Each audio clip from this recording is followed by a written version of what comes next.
The Lakers got absolutely annihilated last night by the Phoenix Suns, the number one team in the Western Conference, and the effort defensively was embarrassing. But those highlights were such lowlights that we're not even going to talk about that defeat. What I do want to talk about is LeBron James possibly winning MVP, although his chances would be better if the team was actually better. And Anthony Davis spoke for the first time in a little while. Before we get to that, if you love the Los Angeles Lakers, Laker Nation, I want you to show me by hitting that thumbs up icon. And with that, we're not talking about that bad loss to the Suns. We're going to talk about some good things, and let's start today's show.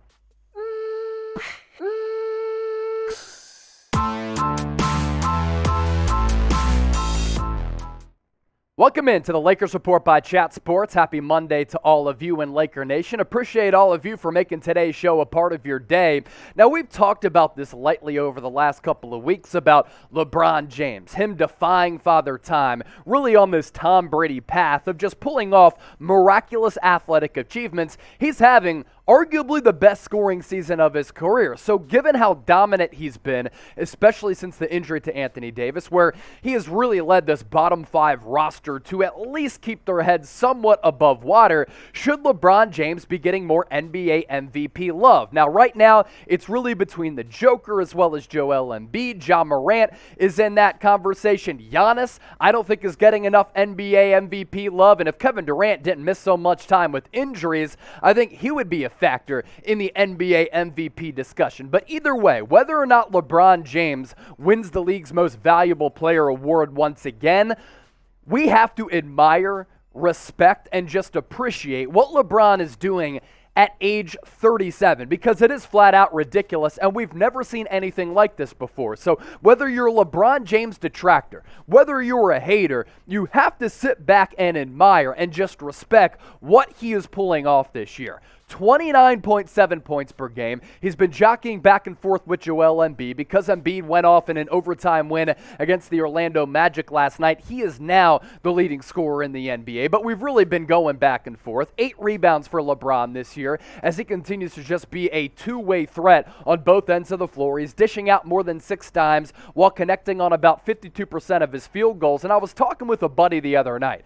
LeBron's ability to really extend his prime and extend his career and work on things that he was deficient in years prior has been really incredible to watch. Like him becoming an actually competent three-point shooter, his numbers from beyond the arc this year have been pretty solid, especially since the Anthony Davis injury. Take a look at what LeBron has been able to do with AD out of the lineup. He's been even better than those stats that we just showed you. 33 points per game, averaging nearly a double-double. 3 decimal points off of that, 9.7 rebounds to be precise, 52% shooting, and he's knocking down around 37% of his attempts from downtown. LeBron James really is playing flat-out crazy basketball right now, and can you imagine how awful and how bad it would be to watch the Lakers as a unit this year if it wasn't for LeBron James having arguably the best offensive season of his career? Now, when you watch him and the Lakers against a team like the Phoenix Suns, the defensive effort was bad. It was porous. It was a disaster. And LeBron James has come up short at times on that end of the floor throughout this year, but he has to conserve his energy somewhere, and the Lakers need somebody to put the biscuit in the basket, and that's been LeBron James's primary duty. So with that, I want to ask you this.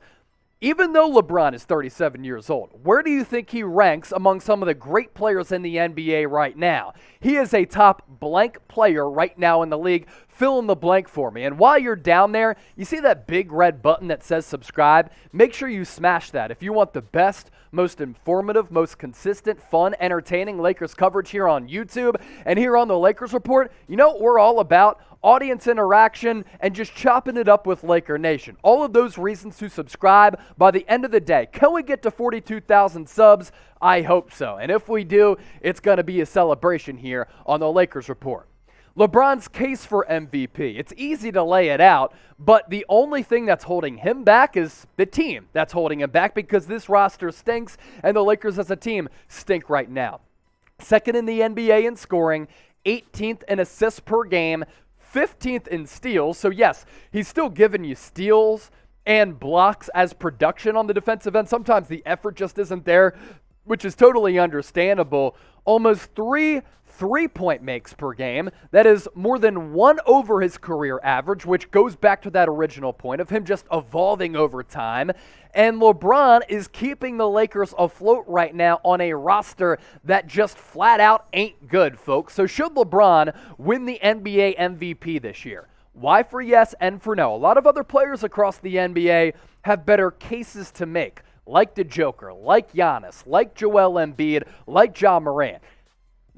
Other players like DeMar DeRozan, like they are really in that thick of the conversation of NBA MVP, and their teams are much better. So LeBron really on the outer edge of actually winning this award, but type Y for yes, type N for no, and you let me know and let your cases be known in the comment section like we're chopping it up on Judge Judy. Today's show presented to you by our sportsbook partner, BetUS. They've been offering all year a 125% deposit bonus, and as sports gambling becomes more popular across many states across America, all of these sports books are trotting out these deals. They ain't better than the one that BetUS is offering. Chatsports.com/Lakers will take you to the promised land. Enter the promo code Lakers125. Let's say you put in $100. With that link in that promo code, you get $125 back. NCAA tournament gets underway this week. I think it's the best sporting event of the year outside of the Super Bowl and right there with the NBA Finals because drama always really follows these big events.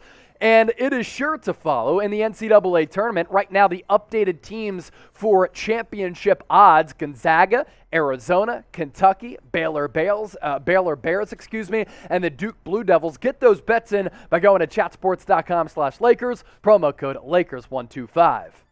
Anthony Davis over the weekend spoke for the first time in a little while and had some really interesting things to say. And Adrian Wojnarowski also provided us an update as far as him coming off that foot and ankle injury. Here's what Woj had to say on ESPN. Anthony Davis is making progress on that mid-foot sprain that has kept him out since February 16th. His walking boot is off, and I'm told this week the next step now is for him to get out on the court and start to do some stationary shooting. The expectation is that they can still hang on in the play-in, and if that's the case, get into the postseason. That they could have Anthony Davis back. They are not punting on this season. Anthony Davis wants to be back. This team wants him back. Anthony Davis also spoke and said, look, if I was healthy, I think we would have beaten the Phoenix Suns. He said the Suns even knew that, and that's the feeling across the league. Honestly, I've said it here on the Lakers Report that if AD was in fact healthy in that first round series, I think the Lakers would have been victorious. And we're talking about a Suns team that took the Milwaukee Bucks to 6 games in the NBA Finals before falling to the great performance from Giannis Antetokounmpo. Stats between injuries for AD. Maybe this is what you can expect when he comes off yet another injury. Now, he had that injury earlier on in the year.